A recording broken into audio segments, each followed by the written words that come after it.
Imagine being stationed at the very edge of the civilized world. Our story begins at a remote Alaskan oil drilling facility, a desolate outpost surrounded by endless miles of snow and ice. We meet John Otway, a man burdened by an overwhelming sense of sorrow. He works as a security marksman, tasked with keeping the crew safe from the fierce local wildlife. But Otway's toughest battle isn't with the elements. It's within himself. He is haunted by the memories of his wife, who was separated from him by a terminal illness, leaving him adrift in a sea of grief. The weight of Otway's loss is palpable. During his final night at the facility, the atmosphere is heavy. Surrounded by rough, hardened workers in a noisy local establishment, Otway feels completely isolated. He steps outside into the freezing night, writing a final letter to his beloved wife.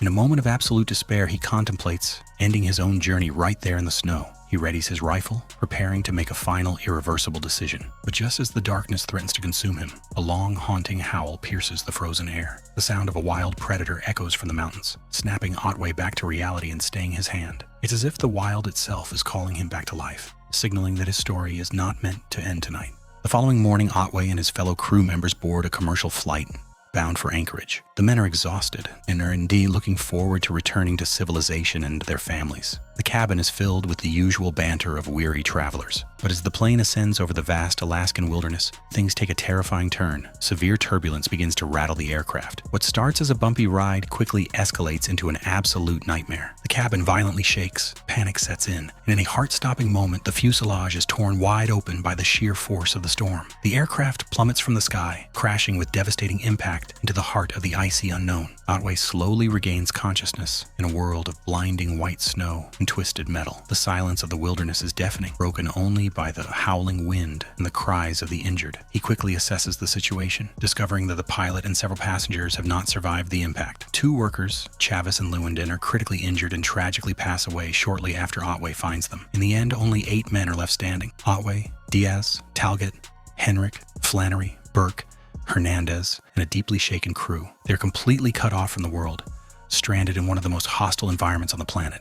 Survival mode kicks in. Otway takes charge, instructing the men to gather whatever supplies they can and build a fire to ward off the extreme drop in temperature. But the cold is not their only enemy. While searching the wreckage, Otway discovers that the local wildlife has already found them. He is suddenly confronted by a fierce predator investigating the site, and only a quick intervention by the rest of the group saves him. Using his extensive background in wilderness security, Otway realizes a terrifying truth. The plane has not just crashed in the wild, it has crashed directly inside the established territory of a highly aggressive pack. They're in the danger zone, and the open crash site offers absolutely no protection.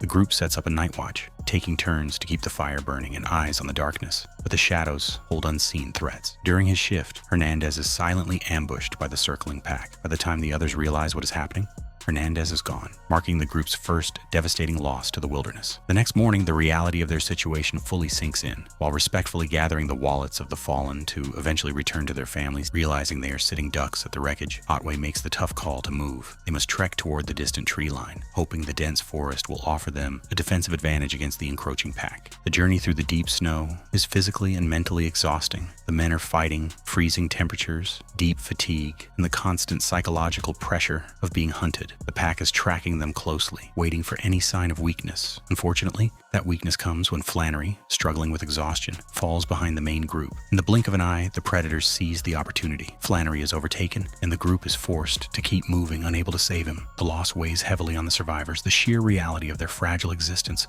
pushing them to their absolute limits as they finally reach the shelter of the trees.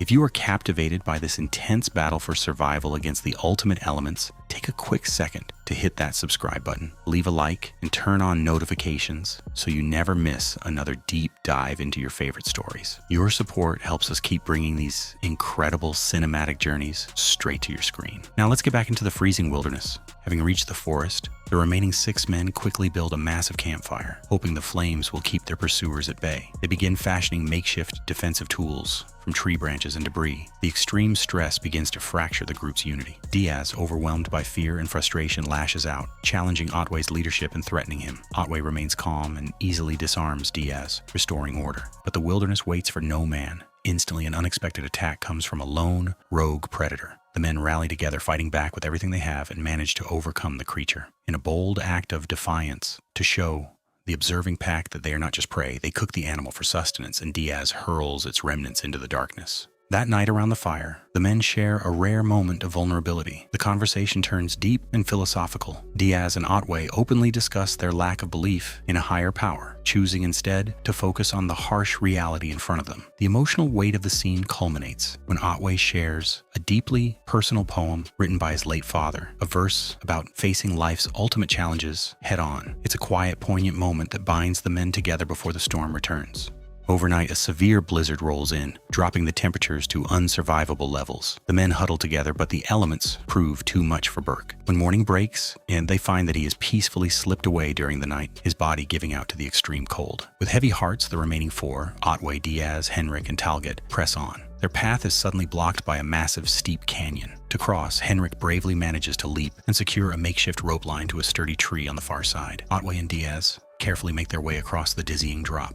Then comes Talget's turn. Already terrified of heights and hindered by a severe hand injury, he struggles on the rope. Midway across, his equipment catches, and the line snaps under the tension. Talget plummets into the snow-covered canopy below. Surviving the fall but heavily incapacitated, he experiences peaceful visions of his daughter, just as the wilderness reclaims him. In a desperate bid to climb down and save him, Diaz loses his footing and falls, sustaining a catastrophic knee injury. The remaining three reach the banks of a freezing river. Diaz, exhausted, in immense pain, and completely drained of his will to keep running, makes a final choice. He tells Otway and Henrik that he can go no further. He has found a sense of clarity and peace in the landscape. Despite Otway's protests, Diaz chooses to remain by the river, facing the end on his own terms. Otway and Henrik are forced to leave him behind, pressing forward along the water's edge. But their pursuers have not given up. An ambush along the slippery rocks causes Henrik to fall into the rapids. His foot becomes hopelessly wedged between underwater boulders. Despite Otway's frantic, desperate attempts to pull his friend to the surface, Henrik cannot break free and tragically loses his life to the river. Now entirely alone, Otway is pushed past the brink of exhaustion. Cold, battered, and emotionally shattered, he looks up at the gray sky and screams for a sign, begging for any form of divine intervention or proof of a higher power. Only silence answers him. Realizing that no help is coming, he accepts that he must see this journey through to the very end on his own strength.